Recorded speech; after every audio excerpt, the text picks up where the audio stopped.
Magandang araw! April Marcas po, ang inyong pretty ate sa EdTech Unit. Alam ba ninyo na may webinar o online training session ng EdTech Unit tuwing Sabado? Ang araw na ito ay nakalaan para sa ating mga mahal na kaguruan upang turuan sila ng mga bagong kaalaman at kakayahan sa paggamit ng makabagong software at applications para sa pinaka-epektibong paraan at lubos mapaghusay ang kanilang paraan ng pagtuturo. This is also our fresher session for our beloved teachers to enhance their skills in technology. Every Saturday, we will conduct webinar sessions for teachers about the use, advantages, and relevance of different blended learning software applications. Ang webinar seryeng ito ay magsisimula ng alas 9 ng umaga hanggang alas 12 ng tanghali para sa morning session. Magsisimula naman ng alauna at magtatapos ng alas 4 ng hapon ang afternoon session. You can watch us in our DepEd EdTech Unit Facebook page, Educational Technology Unit YouTube channel, DepEd Tayo, and DepEd Philippines. Kita-kits tayo tuwing Sabado!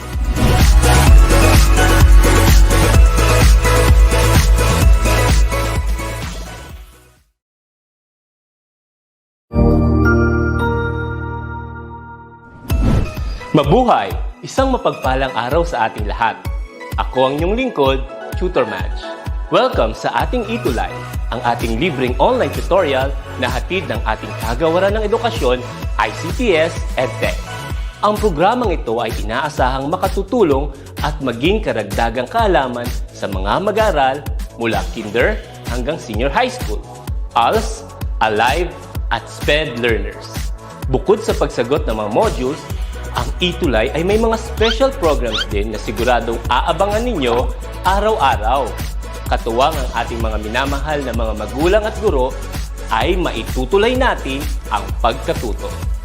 Kaya, ihanda na ang inyong module, lapis, papel o kwaderno.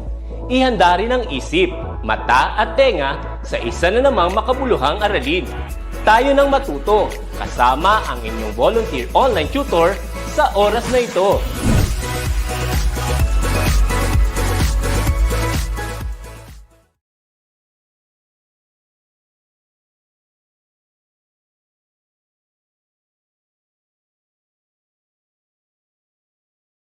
Sir, nakamute po. Nakamute. Ayan. So, magandang hapon po ulit sa mga sumusubaybay ngayong ETULay online tutorial ngayong Biyernes, Matalino Friday. Ngayon po ang unang Biyernes ng ating school year 2021-2022. At nandito po ang ETULay online tutorial na hatid ng ating ICTS ETU or Educational Technology Unit para po gumabay at maitulay ng maayos ang ating school year 2021-2022. Ngayon po for Mathematics 8, nasabi ko nga po na ito yung unang Biyernes at actually ito po yung unang linggo ng ating first quarter ngayong school year na ito. At medyo marami-rami yung kailangan nating matutunan for Mathematics Grade 8. At magsisimula tayo sa factoring polynomials, Part 1. Bakit Part 1? Kasi yung gamit nating competencies or curriculum ngayon ay yung tinatawag nating most essential learning competencies na ginamit natin nung netong magsimula yung school year sa ating pandemic. Pero hindi hadlang yon na para matuto pa rin tayo. Okay? At yung week 1 nga natin ay yung part 1 pa na. Magkakaroon pa tayo ng part 2 nito dahil hindi lang sa madami yung ating lesson, no? Meron ding application kasi na makikita natin kung saan ba magagamit yung polynomials at yung konsepto ng pagfa-factor ng mga algebraic expressions na ito. So good afternoon kila Myra Resquid Lopez at si Sir Abjil Mejino. Gandang hapon po. So ako po ang inyong naging Mathematics 8 tutor nitong nakaraang school year 2020-2021. At ngayong taon, bilang pagkakaroon ng mas epektibo at mas magandang panukala dito sa ating ETULay online tutorial, nagkaroon tayo ng tinatawag nating mentor and mentee relationship sa ating ETULay, kung saan magiging dalawa na yung tutors ng ating mga manonood. At syempre, masusukat natin or ating ma-shape yung learning. Magtutulungan yung dalawang tutor para matulungan kayo sa pagkatuto ng Mathematics 8. And ayan. Ako po si Tutor Joshua ng SDO Manila, ang mentor for this Mathematics 8 tutorial session. And I am with Tutor Queenie, isa ring teacher ng distrito ng Maynila, School District of Manila, ang aking mentee for this afternoon. Tutor Queenie? Ayun po, magandang araw po sa lahat. Ako po si Tutor Queenie, ang bago niyo mga kasama sa Math 8 tuwing Biyernes. Ayan. Ayan. May gusto ka po bang batiin muna dahil nagsa-start pa lang tayo ng school year natin, no? So kailangan kahit paano ma-invite din natin yung mga students natin and yung co-teachers natin na mag-subscribe actually dito sa ating platform. Ayan, so naanyayahan po namin lahat ng, kung hindi lang estudyante, even your parents, your teachers to join us Math 8 every Friday. Not only Math 8 but also the other levels tuwing Friday. At ibang subjects din sa ibang araw. Ayan, so pwedeng invite natin para sama-sama tayong matuto. Extra day, extra time to learn more. Ayan. So kung hindi po tayo makanood ng live, okay lang yon dahil available din ang ating online tutorial session sa DepEd Educational Technology Unit Facebook page. At ang alam po, meron ng sariling Facebook page ang ating ETULay dahil sabay ng pinapalabas yung episodes natin ng DepEd TV. Tapos supplementary material pong lumalabas na online tutorial. So marami ng options, marami ng avenues para matuto ngayong online distance learning.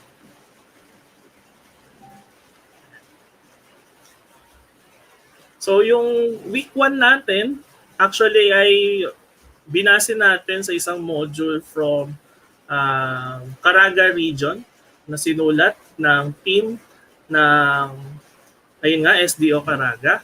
So maraming salamat po sa pagpapagamit nito sa central office para maipakita rin po natin yung gawa ng ating mga teachers na from different regions din. So Ma'am Queenie, tulad na sabi ko kanina, medyo marami yung topics natin for grade 8. Meron ka bang advice o maipapayo dun sa mga estudyante natin, especially dun sa congested, kasi hindi pala congested, masyadong pabalik-balik. Marami tayong babalikan na lessons from their grade 7 mathematics. Mayroon ka bang maipapayo sa kanila? Well, the best way is to start early. So ngayon pa lang, week 1 pa lang, lesson agad tayo. Pero uunti-untiin lang natin. Dahan-dahan, pero matatapos din natin lahat. And then, review lang ng mga certain skills na kailangan natin. Lalo na yung factoring. So, review tayo ng skills natin sa multiplying and dividing polynomials. Ayan po. Yeah. So at the excited end na si of this Myra. lesson, ayan. So, Paturo daw sa at the end of this lesson, we're hoping we will be able to completely factor different types of polynomials. And for now, dun muna tayo sa polynomials with a common monomial factor, and then the difference of two squares, and of course, the sum and difference of two cubes. Okay. And along with those, meron din tayong problem solving para makita natin yung connection ba sila related na maaaring makita. Ayan, tulad nga ng sabi ni Tutor Queenie, marami tayong types ng polynomials na ifa-factor. Pero we will focus on the ones na natutunan ninyo ng grade 7 nung I think second quarter, and then we'll build up on that. Kasi hanggang pagdating natin ng grade 10, mayroon tayong factoring pa din for different types of polynomials. Ganun yung design ng ating curriculum para masigurado na maiipon natin yung knowledge from the first day and magagamit natin na magagamit until we go to the next grade level.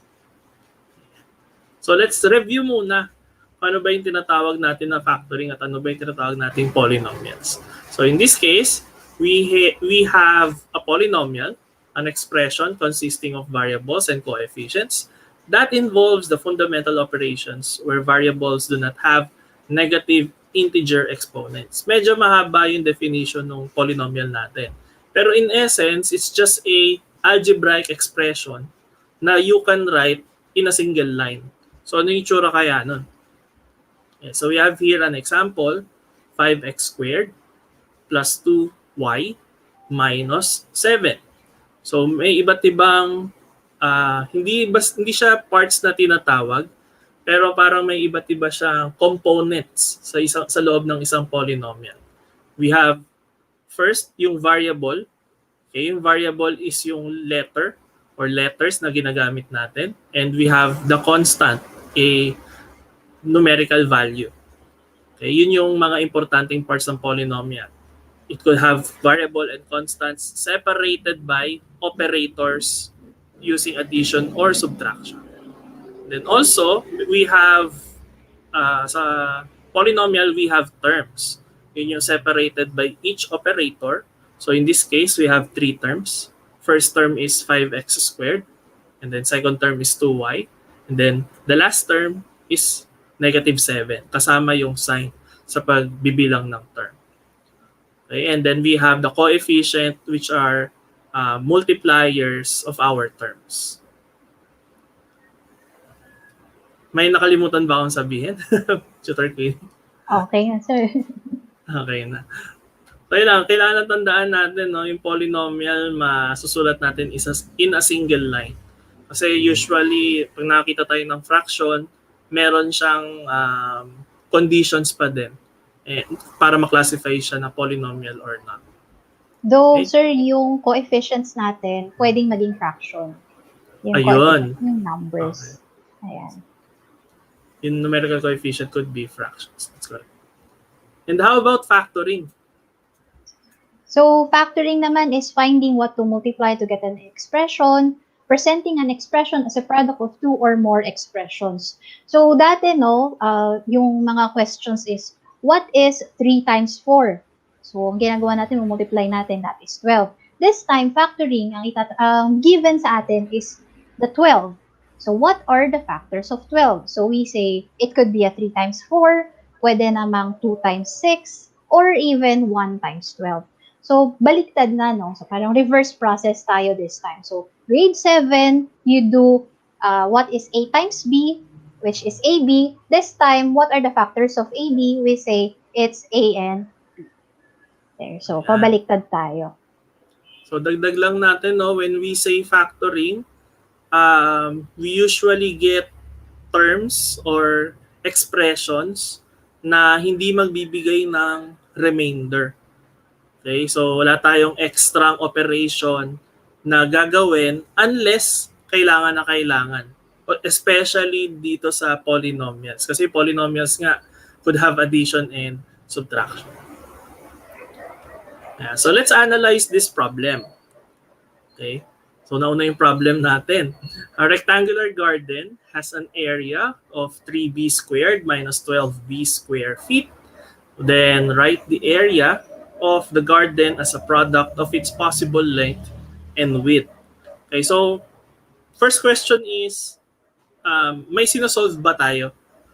Okay, so sa kahit anong math problem, kahit na wala tayong value na pinapahanap, we are still solving, we are still trying to find an answer in a given problem. Okay, so in this case, what is asked is the area of the garden. Excuse. Pero actually, given na siya. Nakalagay dyan. Yeah. Okay, given na yung area ng garden, which is 3b squared minus 12b. Pero, ang sabi, ang instruction, as a product of its possible length and width. So how do we know kung ano ba dyan yung magagamit natin? Okay? So in a rectangle, or the area of a rectangle to be more specific, is given by the product of its length and width. Okay? Alam natin na yung length or yung opposite two sides are congruent, parehas yung sukat. And yung width, yung magkabilang side din, are also congruent. Ayan. So tulad nga na nasabi ko, no, ang area ng rectangle is length times width. Or is symbols, the area of R is equal to L times W. So may given ba tayong measurements? Walang binigay na numerical measurement, pero binigay nga yung area, yung kaninang in-underline. So that is 3b squared minus 12b. Kaya lang, kailangan daw, may pakita natin siya in factored form. So paano kaya yun? Okay, so kasi no, yung usual na problem, sir, magbibigay ng, let's say, ang length ay 5, ang width ay 6. And then, ang gagawin, we will look for the area. So, 5 times 6, mag-30 tayo. Let's say, square meters, mga ganon. Eh lang ito, binigay yung area mismo. So, hinahanap natin yung dimensions. And this is one problem na ma-relate natin with factoring. So, pabaliktad na process ng multiplication. So, since we have 3b squared minus 12b, okay, we can use the very first technique in factoring, which is factoring polynomials with common monomial factors. Okay? So we will have to try to factor 3b squared minus 12b. So baka familiar yung mga kasama natin sa comment section, yung GCF. So, greatest common factor, nung elementary, inaaral lang nila yan. So, ngayon, meron lang extrang word na monomial. Kasi dati, GCF, we're dealing with numbers only. Okay, this time, we're now dealing with polynomials. Hindi na lang numbers, pero meron na ring variables. So, we have to get the greatest common monomial factor. And maraming technique, pero magpe-present tayo ng isang technique na sana makasunod mas marami. Okay? So, we write the 3b squared and the negative 12b in factorized form. Kung meron tayong prime factorization before, so pwede rin natin masulat yung 3b squared at saka yung negative 12b ng factored form din. So, how? Okay? So, two terms to. Unahin natin yung 3b. 3b squared. Okay? Isa-isa. 3b squared can be written as 3 times b times b. Yung 3, yung numerical, and then b squared, b times b. So, exponent niya ay 2, so we multiply b to itself twice. And then, yung negative 12b can be written as negative 1 times 2 times 2 times 3 times b. Okay? So, yung negative 1 times 2 times 2 times 3, yun yung sa negative 12 natin, and then, times b, isa lang, kasi walang exponent yung b natin doon, so it means it has a invisible 1 na exponent. Okay? So, ito yung tatandaan natin dito na kapag yung numbers natin, yung letters natin, yung variables natin, magkakadikit, ibig lang sabihin nun na may multiplication in between them. Okay? Yun yung operation between them. So, ayun na, nasulat na natin sila na naka-factor. Okay? Ang next na kukunin natin ay yung common sa kanila. Ayan. So, baka nakikita nyo na kung ano yung common sa ating 3b squared at saka negative 12b. Okay? So, titingnan nyo lang, nakahilera na yan, pantay-pantay na. So, nakikita natin na pareho silang may 3, tsaka pareho silang may b. Okay? So, bukod doon, okay, wala na silang ibang b. May extra b sa 3b squared, pero wala nang extra kay negative 12b, isa lang. And then, yung negative 1, 2, 2, meron kay negative 12b, kaya lang wala na kay 3b squared. So, hanggang 3b lang tayo. So, we can say na ang greatest common monomial factor natin ay 3b. Tama ba? Ayan, 3b. Okay? So, merong iba-ibang ways na makuha yung ibang pang factor. So, meron na tayong GCMF 3B. Okay? Isang factor na yan. Pero, hindi na pa natin alam kung ano yung i-multiply sa 3B para maging 3B squared minus 12B. Okay? So, yung iba, dinidivide. Okay? 3B squared divided by 3B, okay? Minus 12B over 3B. Okay? Pero meron tayong ibang way kung nakalimutan na yung division, pwedeng ganito. Since naka-factored na yung 3B squared, so kung kukunin natin yung 3B, times B na lang yung may iwan dun sa kanya. And then yung negative 12B, kukunin natin yung 3B times negative 4. Saan galing yung negative 4? Yun ay galing sa negative 1 times 2 times 2. Ayun. So, nakikita nyo na ba yung pareho na 3B? So, pag finactored form na natin, meron na tayong isang factor na 3B. So, saan kukunin yung isa pang factor? Okay? Doon sa makikita nyo yung B, ayan, B at saka negative 4. So, pagsasamahin na natin doon, so we have B minus 4. Ayan. So, ang factored form ng ating 3B squared minus 12B ay 3B times the quantity B minus 4. Saan galing yung B minus 4? Andoon po, dun sa sinulat natin kanina sa taas. Ayan. If you want to check, naalala nyo pa yung multiplication, multiply lang natin. 3B times B is 3B squared. Ayan. And then 3B times negative 4 is negative 12B. Okay. Ayan. Kung makikita nyo, pareho yung pag-check natin dun sa given kanina. So, ibig sabihin, tama yung sagot natin. Ayan. So, ang galing ni Tutor Queenie, no? Question lang, Tutor Queenie, bakit kaya negative yung 12B natin? Isasama natin yung sign para kung sakaling merong negative din yung ibang terms, pwede natin maisama yung negative 1 as common factor nila. Yan. Kasi no, sabi nga ni Tutor Queenie, maraming possible ways. Ang iba, ang ginagawa, iniiwan naman yung sign. So, makikita kagad kasi nila na, ito na pala yun, pwede na lang ibaba. Kumbaga parang yung negative, kokopyahin na lang. Kaya lang the danger with that is, paano pag marami ng terms? Okay? So, mas maganda, take it for each term, pag-iwahiwalayin, and then, yun nga, take it one by one. Medyo mahaba yung solution natin dito, pero as you practice, makukuha nyo yung technique, and then makukuha nyo yung mga shortcut. Yung shortcut dito ay hindi madaling ituro. Bakit? Kasi iba-iba rin tayo ng pag-observe ng pattern para makita yung shortcut na mag-work para sa atin. So, practice lang ng practice. Ayan. So, let's have the second one. So, the instruction is factor 4x squared y plus 15z. So, gawin natin yung same process as earlier. So, first thing is identify the terms. Nasaan yung first term, second term, third term. So, makikita natin yung terms by looking at the operation. Ano yung operation na ginamit? Plus means addition. Meron pa bang sumunod? Wala na. So, kung wala na, meron lang tayo two terms sa polynomial na to.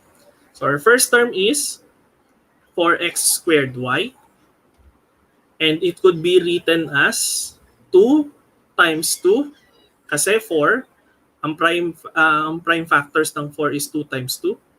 Next, x squared. X squared means x times x. Wag po kayo malilito. Exponent means multiplication.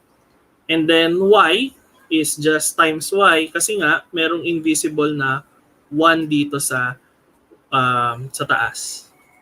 Okay, and that's it for the first term. Okay? I hope that you could follow. How about the second term? Alam niyo yung factors ng 15 at factors ng isang variable. So we have here 15z which is equal to 3 times 5 times z. Okay? So if you notice, no, hinahanay natin per column para makita na natin kung may common factor tayo o wala. Kasi pwede rin naman natin siyang isulat ng dikit-dikit.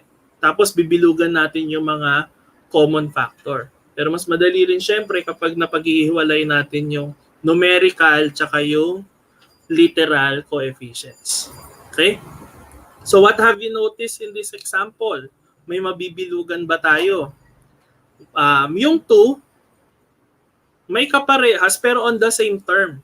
So hindi natin pwedeng gawin yon kasi dapat pareho on the different terms or on all terms. So hindi pwede si 2. Si 3 wala din. So nakikita niyo yung benefit ng pagkakahanay-hanay. So wala rin si 5. Yung x again, magkabila. Hindi pala magkabila, magkadikit. So hindi pwedeng bilugan. Ganon din si y, ganon din si z. So if that happens, there is no other options just to rewrite it as a product of the terms. So susulat na lang natin ulit. Ngayon, ang question, may common monomial factor ba? Or may greatest common monomial factor ba? Okay, so if you remember, every number multiplied by 1 is the number itself. At kapag if there are no other factors than 1 and itself, we call it a prime polynomial. Okay? So tandaan natin, no, palaging merong common monomial factor. Okay? There is an instance or there will be instances na mukhang wala. Pag mukhang wala, check nyo. Baka mamaya prime polynomial na pala. Okay? Yes po. So, baka familiar sila sa prime, no? Nung elementary, ang tawag natin doon, if a number has factors na 1 and itself lang, we call it prime number. Pero di ba nga, kanina na-mention natin, we're now dealing with polynomials. Okay? So, instead na prime number, we now call it prime polynomial. So, nararamdaman niyo lang yung akyat ng from elementary to high school. So, polynomials tayo. Ayan. Okay, so prime polynomials is just having factors na 1 and itself. Okay. Ayan. So, hello po kila Denzel Lingasin, okay, and Josephine Lumbao, Christian Bitang, and Ace Maclindel Cruz Gallardo.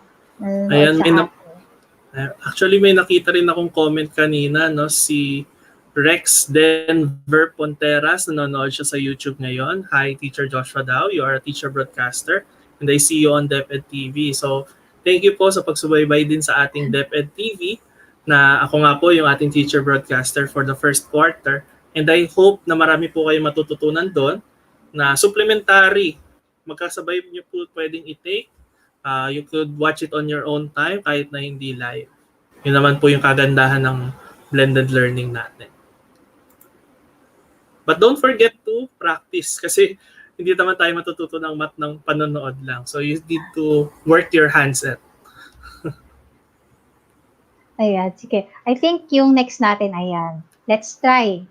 Okay, so sabayan niyo po kami in this problem. So activity 1 tayo. What is the greatest common monomial factor of 24xy squared minus 6x plus 18x squared? Okay, so careful tayo ang tinatanong lang naman is what is the greatest common monomial factor. So, pwede yung ginagawa natin kanina na kunin muna natin yung mga terms, yung 24xy squared, isulat muna natin ng yung factors niya. Okay?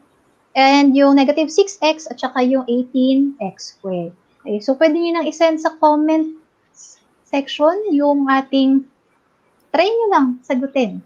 Okay? So, dahan-dahanin natin para makasabay rin yung iba. Habang nag-iisip pa yung iba, ay isa-isahin natin. So, yung 24xy squared, okay, pwede siyang 2 times 2 times 2 times 3 times x times y times y. Ayan. Kung gusto nyo sundin yung ganun, no? And then yung negative 6x, pwedeng negative 2 times 3x. Negative 2 times 3 times x. Okay? And yung 18x squared would be 2 times 3 times 3 times x times x. Yun, pwedeng ganun. Pero pwede rin naman, may iba pang way, Tutor Josh? Ayun, no? So, kung marunong na kayong mag-greatest common factor ng numbers lang, kunwari nakita nyo na yung 24, yung 6, at saka yung 18 na numerical coefficients, you could easily see na may pare-parehas silang factor talaga. And kahit na sabihin natin halos pare-parehas din yung options na may 6, ibig sabihin nun, check na lang natin yung variables kung may parehas din. So by parang nagpa-process of elimination para mas mabilis nating masagutan yung problem. Ano kaya yung pare-parehas sa bawat term na variable? Meron ba siyang x? Lahat ba may x? Lahat ba may y? Or wala dun sa dalawa? Okay, so dyan po merong 24, negative 6, at saka 18. So, ang GCF nung tatlong yon ay 6. Okay? And then, tingnan natin yung variables. Lahat ba may variable na x? Meron yung 24, xy squared. Meron yung negative 6x. Meron din sa 18x squared. Kaya lang, ilang x na factors meron sila? So, dun sa first term natin, isa lang yung x. Dun sa second term, isa lang din. And then yung sa third term, dalawa na x yun kasi x squared. Right? So, ano yung greatest na number of x na factors meron sila? Lahat. Right? So, we just take isang x lang. Eh, bakit ganun? Greatest yung ginagawa natin, pero bakit yung mas mababang number ng exponent? Kasi po, hinahanap natin na common to all of them.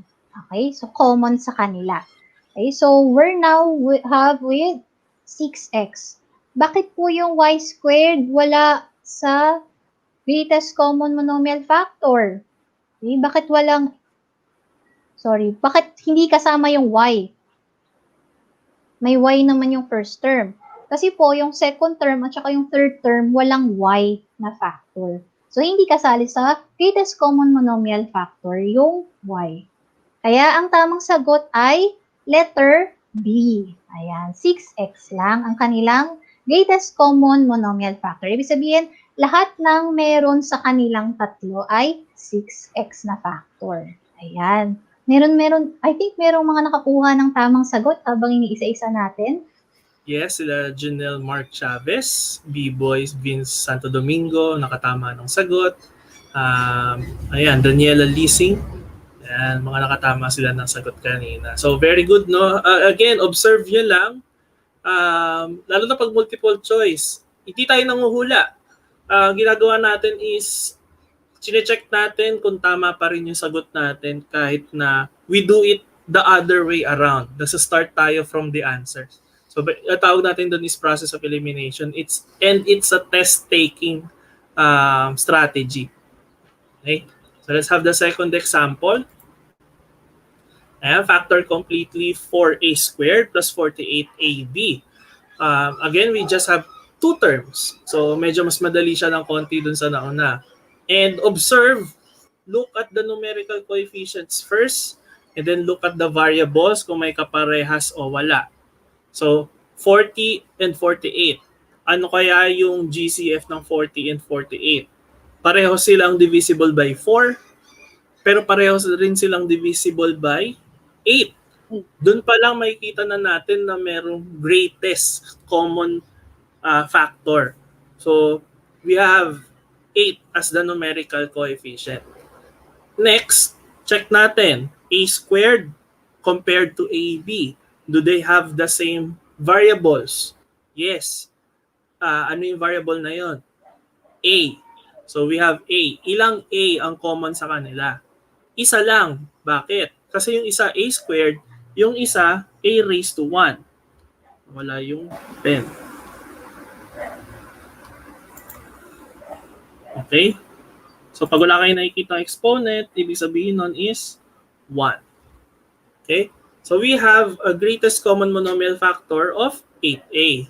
Kaya lang, ang tanong, ang instruction is factor completely. Diba?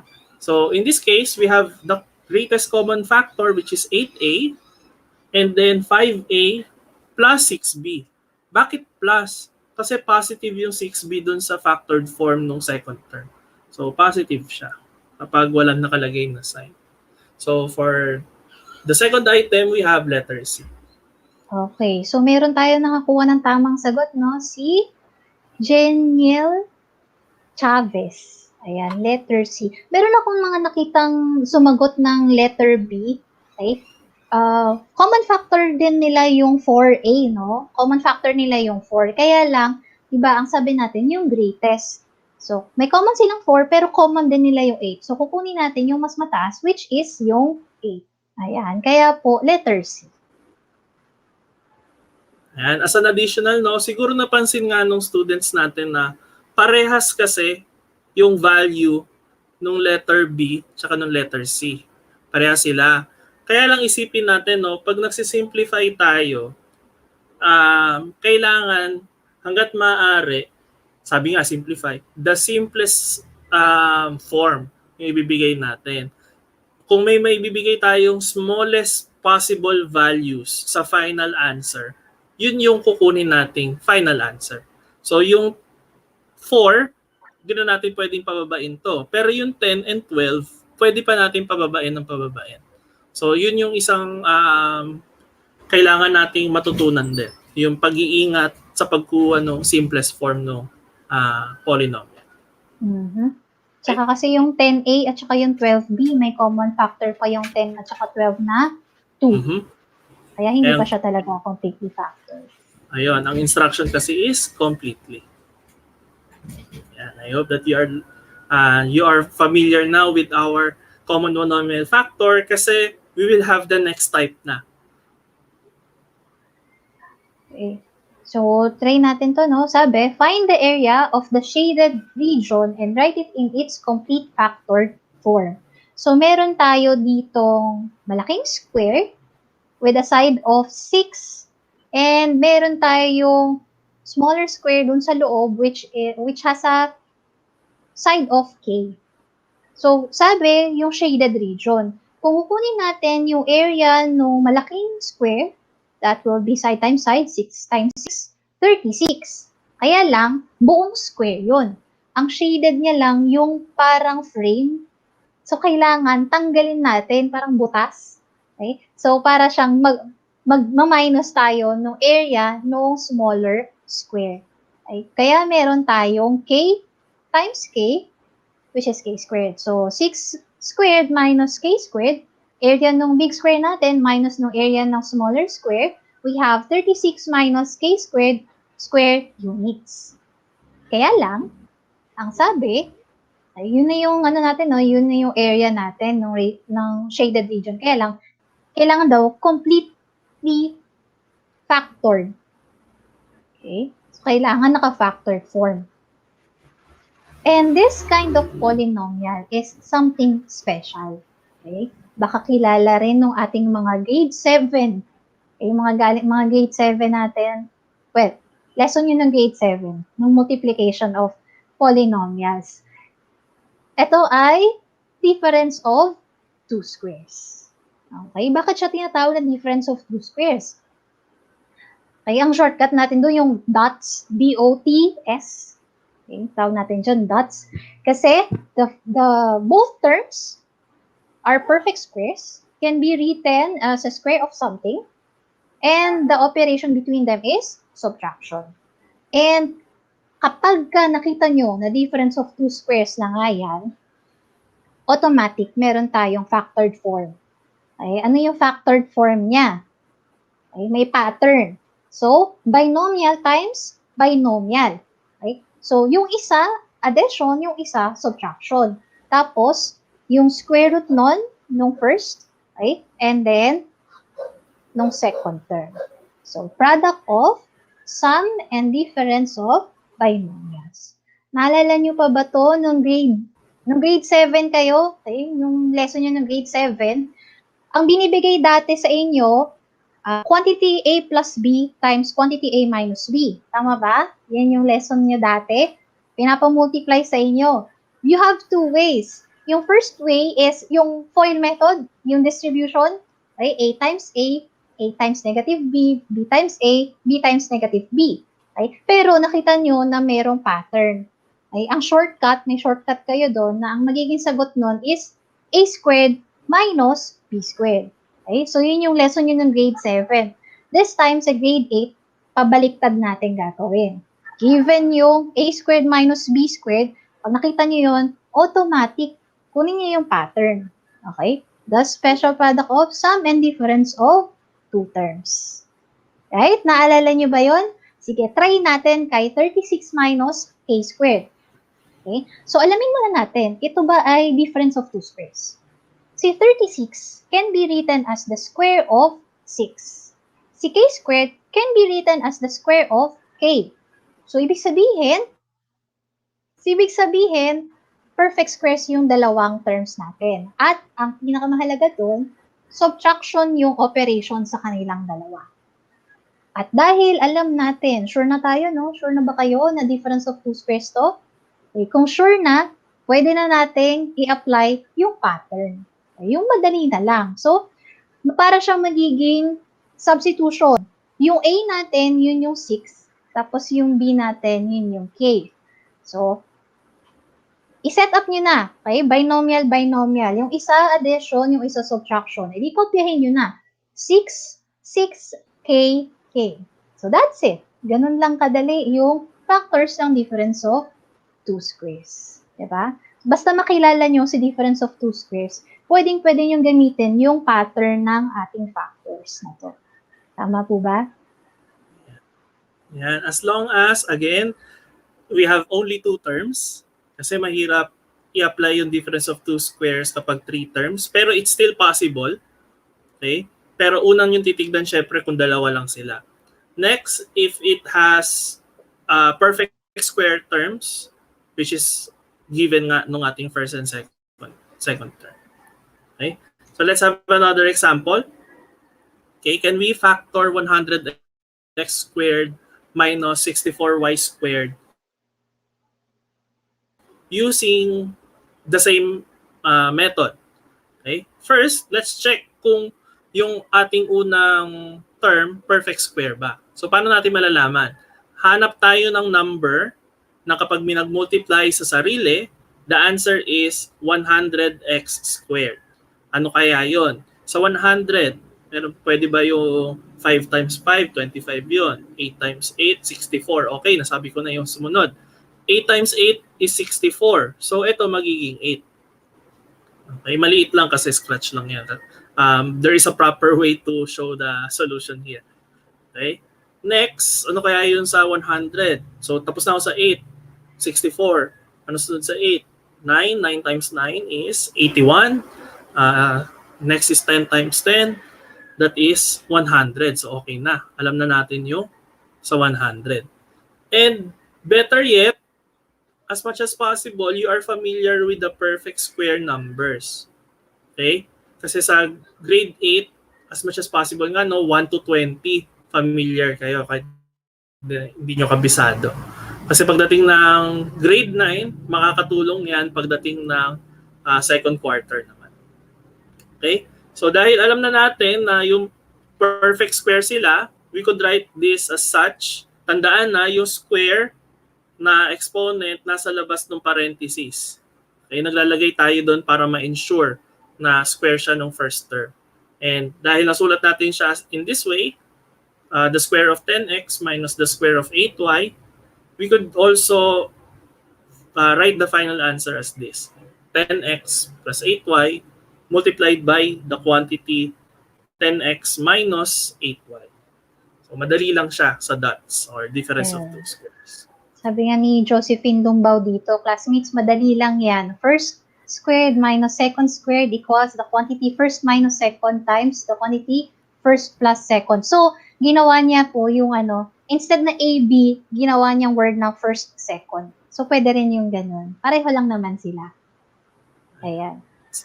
Tapos napansin ko din, no, sabi niya first minus second times first plus second. That's still correct. Bakit?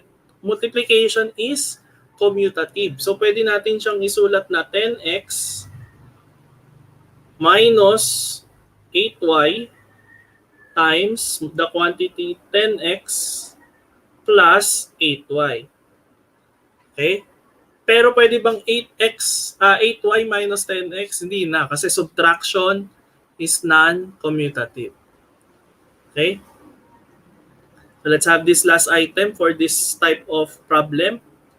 Okay, so x squared plus 25, masusulat ba natin siya as a product of sum and difference of two terms? Check natin. Perfect square ba si x squared? Yes. Perfect square ba si 25? Yes. Kaya lang, ang sabi, difference. Ang ating operation here is addition. So, it's not possible. And actually, this is a prime polynomial. Okay? Sabi ni Josephine Lumbao, sorry daw, una daw pala yung plus. Again, pwede pong magkabaliktad. Depende sa situation. Pareho lang naman yung sagot ng tama. Yes. Ayos lang. Okay? Okay. So let's have this activity. Mabilis lang naman siya. Check natin yung perfect square, yung 49a raised to 4, and then yung negative 1. Papansin nyo, no? Yung 4, pwede nating isulat na a squared, 7a squared, and then the square of that term, minus the square of 1. So dahil nasulat natin siya as that, okay, pwede nating isulat yung final answer as this. How about number 2? Yung number 2, negative 16 plus b squared, mukha siyang hindi difference of two squares kasi plus yung nasa gitna nilang dalawa. Pero pwede natin i-arrange yung ating terms such that magiging b squared minus 16. So, pasok pa rin sa conditions ng difference of two squares. So, yung b squared is the square of b, tapos yung 16, the square of 2, so the square of 4. So, we have quantity b plus 4 times the quantity b minus 4. Yes. Ayan. So tandaan, no, we could manipulate the terms as long as the signs are included in the manipulation. So kaya, I think kaya pa natin to kasi kapag binitin natin yung lesson, we will have extension pa rin dun sa next lesson natin. So I think we could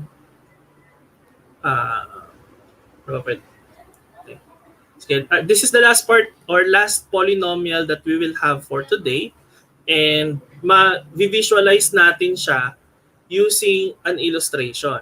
So for example, we have two cubic containers, and when the contents of the cubes are transferred, it will fill a rectangular container, and the instruction is write the total volume in factored form.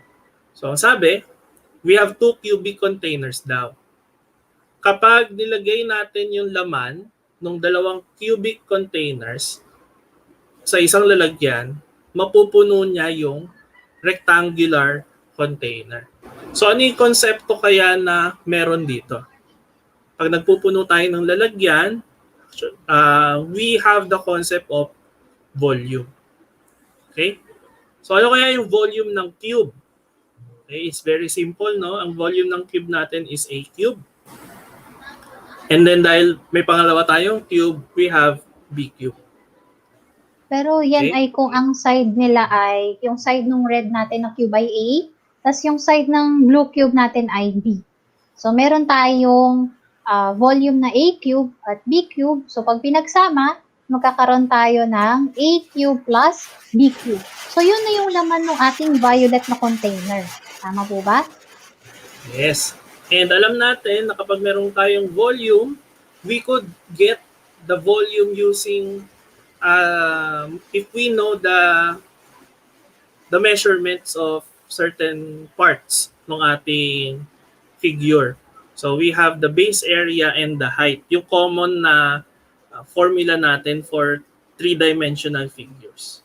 So we have the height. Pag sabi natin height, syempre yung taas.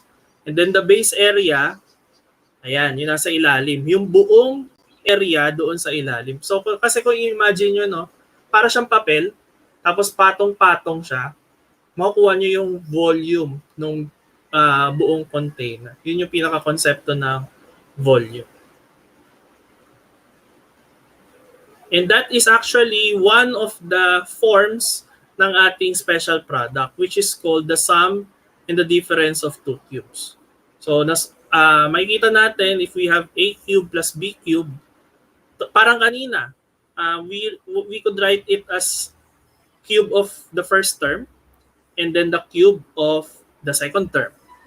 So, may special formula na tayong pwedeng gamitin. Or hindi siya shortcut ano siya, property siya ng polynomial. Okay? So tatandaan natin, we have here a plus b, a squared minus ab plus b squared. Paano nyo kaya ito madaling matatandaan? So we have what we call the SOP. Bakit SOP? Papakita ko Kasi sabi, cube ng first term, tapos cube ng second term. Or actually, cube root ng first term at ng second term. So sa first factor natin, dalawa yung terms, binomial kasi. So we have the same sign ng ginamit natin sa given. Okay? Next, yung next na sign natin, which is the first operation dun sa second, what you call this? Second factor, trinomial na siya, pero yung susunod is opposite. Okay? Opposite the given. So, ano ba opposite ng plus? Edi minus. Okay? P, SOP.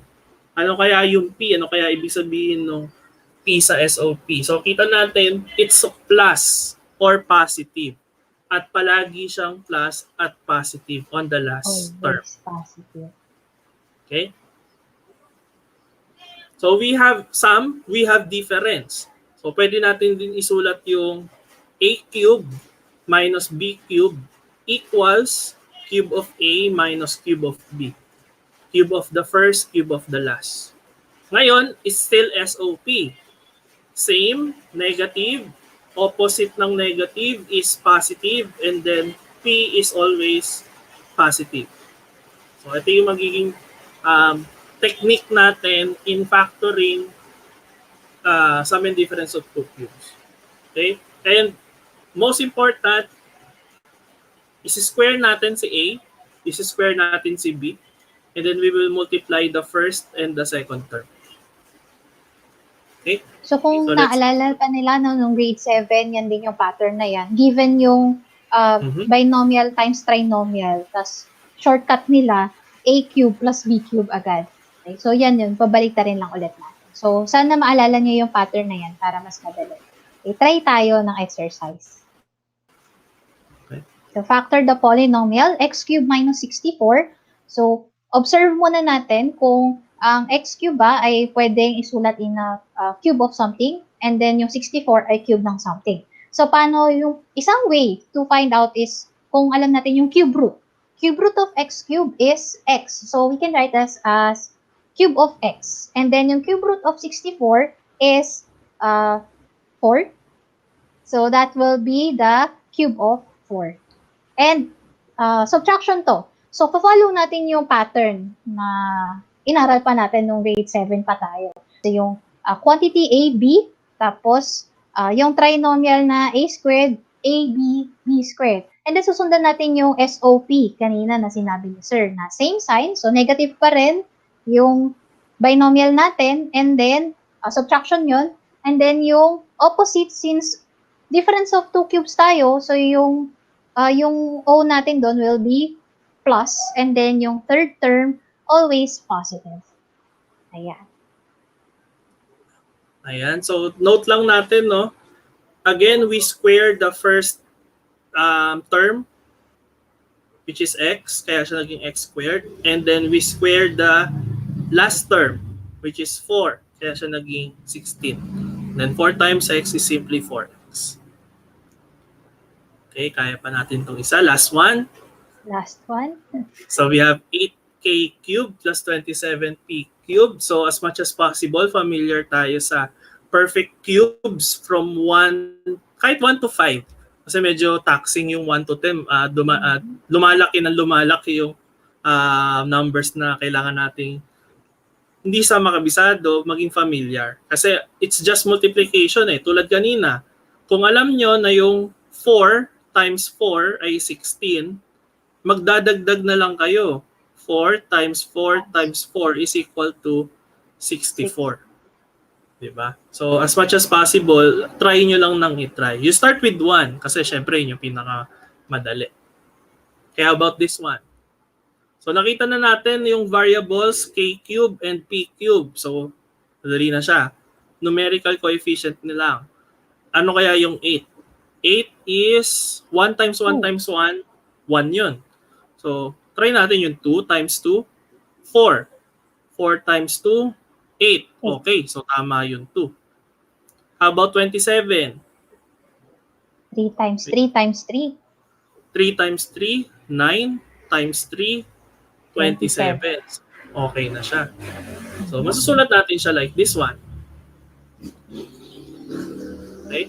And then, tandaan na, meron tayong 2k and then 3p.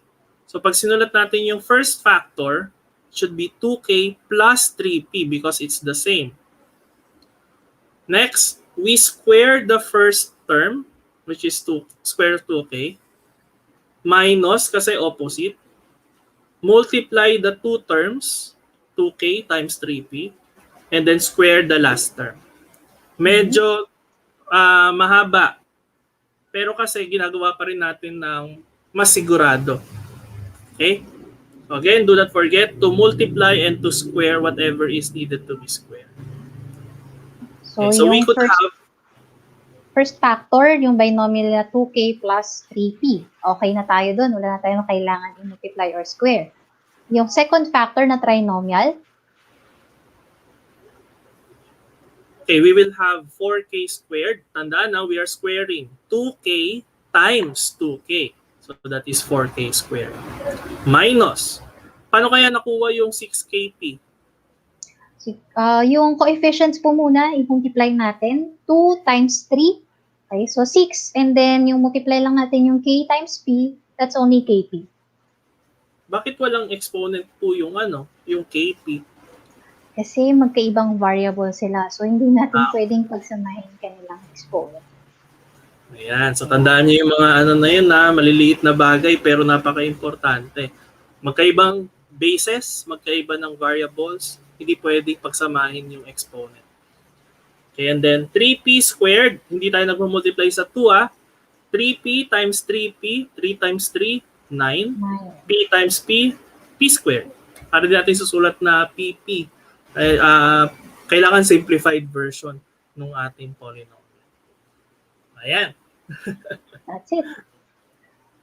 So, medyo madami talaga dahil jam-packed yung lesson natin for the first quarter. 4 na chapters yung mako-cover natin.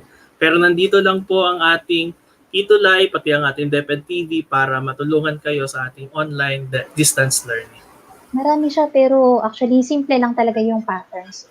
Pag tinignan mo kasi ng buo, marami, mukhang mahirap. Pero pag iniisa-isa natin, madali lang talaga siya actually. Familiarization lang sa mga techniques natin. Ayan. So, I think we were able to cover everything. Nakapag-factor tayo ng polynomials with a common monomial factor, difference of 2 squares, sum and difference of 2 cubes. And along those, tayo ng mga problem solving. So, nakita natin yung mga problem solving na pwedeng i-relate dito sa factoring na ito. Ayan, Hindi kasi dapat mawawala yung konsepto na saan ba magagamit yung pinag-aaralan natin sa math. So, it's not just practice sa sa brain natin, pero there are applications na alam ko magagamit talaga natin sa kahit anong field ng education. Ayan. So, maraming salamat sa mga sumama, nakinig at nag-join sumagot at nag-try sumagot on their own.